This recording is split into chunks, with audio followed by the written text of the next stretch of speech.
You mentioned earlier your silence practice. I'd love for you to explain that protocol and how to go through it as a tool for people to help balance out that sympathetic parasympathetic. I did it for two reasons. One was that patients would say to me that, Doc, I don't have the willpower. How am I going to get the willpower? So part of this is to get willpower. Okay, so I'll explain that part first. The willpower part has to do with the following. If you get a thought and you follow up on that thought, that, oh yeah, I did not pay that bill, blah, blah, blah, and then another thought, now you're stuck in that thought. And you become a slave to that thought. And my point with my patients is that, no, you don't have to take up that thought. You can come back to your nose, feel the breath going in and out, and your ability to pull away your attention from that thought and come back to this is the exercise of willpower. You will develop your willpower because every time a thought comes, you will not follow up on it. So go into silence and know that these thoughts are not something you invited. They just come into your consciousness. And when they come into your consciousness, now you take possession of it. And when you take possession of your thoughts, they'll follow up. And the next thing you know, you're down the rabbit's hole. And that's why people complain to me that I've got this monkey in my head. He's talking all the time. I can't go to sleep all the time. I have all these wretched thoughts all the time. And I said, did you invite them? Did you tell them to come? Did you deliberately say that I want to think this? No, you didn't. They just pop up. They pop up from your subconscious. You do not need to entertain them. And the ability to pull away your attention, your consciousness from that thought and come back to your breathing, and I make them learn how to do that, is the exercise of willpower, because very soon you will notice total silence.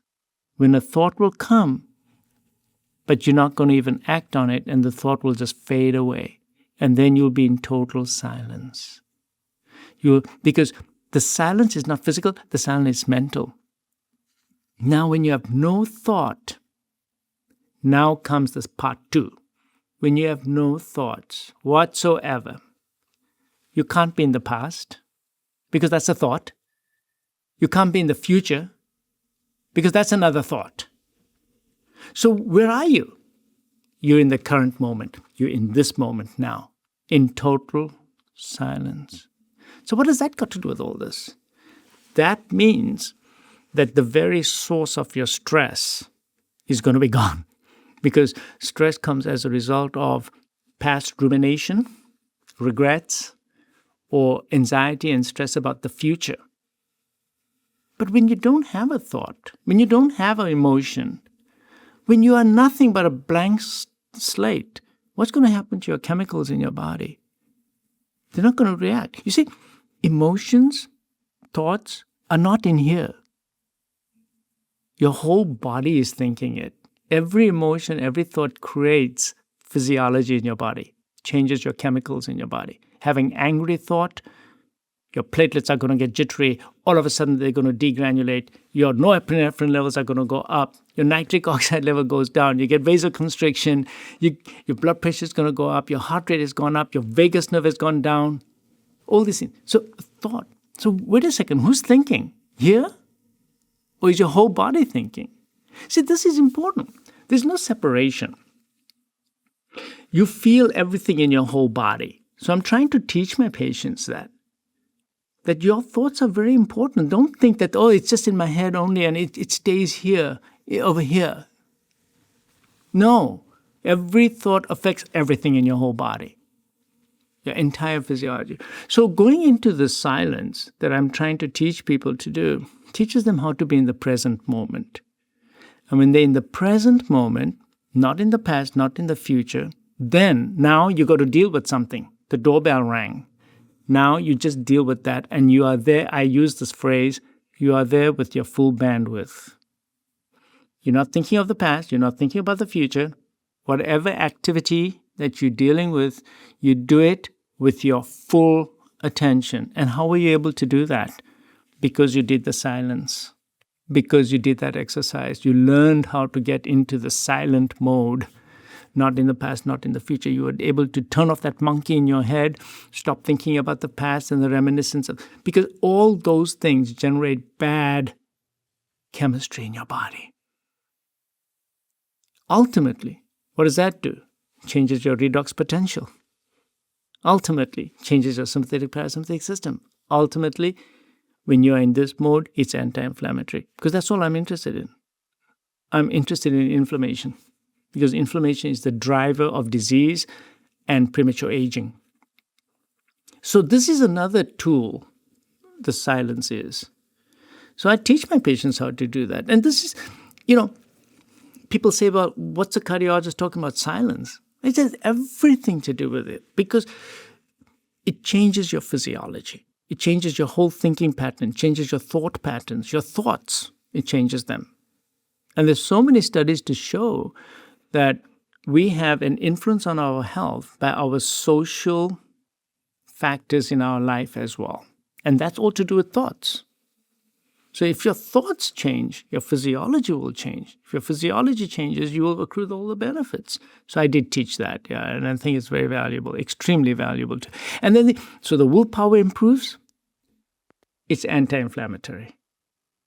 Because in that moment, in your silence, that's it. All your levels come down. Everything comes down. Your heart rate variability increases. It's a function of your vagus nerve. Blood pressure comes down. Pulse rate comes down. Inflammatory markers all go down. Ultimately, that's what I want. You see, you can create this inflammatory substrate through your thoughts and your emotions. You can do it.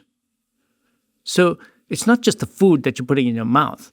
It's the thoughts that you're entertaining also that can be extremely inflammatory. So it gets so muddy here, because here's a guy talking about the mind-body stuff, and he's talking about toxins and environment, the food, and chemistry, and medicines, and supplements as well. And it's true. You have to look at the whole picture. You got to look at the whole thing and how we got there. And when patients come, they don't have one factor that's doing all this. They have multiple factors going on in their life. So I do try to address all of them. That's why my first interview with my patients that I do, it takes me a good hour and a half, because I got to know everything, what's going on in their life. And it's not easy. So is the idea with this silence practice, when somebody learns it, to take a period of time each day and practice it? And then do you find somebody like you that's been doing this, does it transfer into day-to-day life? Absolutely it does. Absolutely it does. Because then, like I said, I'm coming here with my full bandwidth. Look, we're having this interaction. What matters right now? Jesse and Dr. Jerry. That's it. That's it. I'm not having any thoughts about the past. I have no thoughts about the future. I'm fully engaged. That ability to be fully engaged, my focus, my attention only on this task over here is very important. Because you wouldn't want me to operate on your heart, and I'm thinking about my car that needs to get a new tire put on there, and then tomorrow I got to go to an engagement. You don't want me to be doing. You want me to concentrate on your surgery only. So in our day-to-day life, we need that. So I always tell patients that if someone distracts you, or there are other things that really don't matter at that moment, you don't need to deal with it. You just simply tell them, hey, not now. Don't use up my bandwidth. Don't use up my bandwidth. Not now. The time comes, I'll deal with it. And then you take one task at a time. And doing that, it makes the patients, and I've seen it, it makes them stronger. They have more willpower. They get more focused.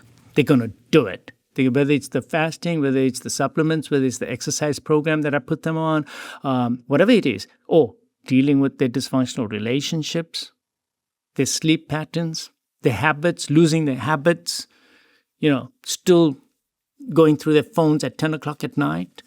They can get rid of all that. Harness the willpower. And you can do it this way.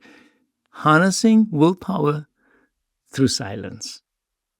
Because silence will give you that. When you come out of it, you also come out with clarity. So when you're in silence, then you get clarity as well. When you're in silence and you come out of the silence, your ideas are different. Because the background upon which those ideas and thoughts are now coming come from a blank slate. They're not adulterated from thoughts that you were just having right now. They're fresh, and you'll notice it. You'll see you can do that. So this is very important. So I brought it up as a thing, and I was really apprehensive about putting it on the video.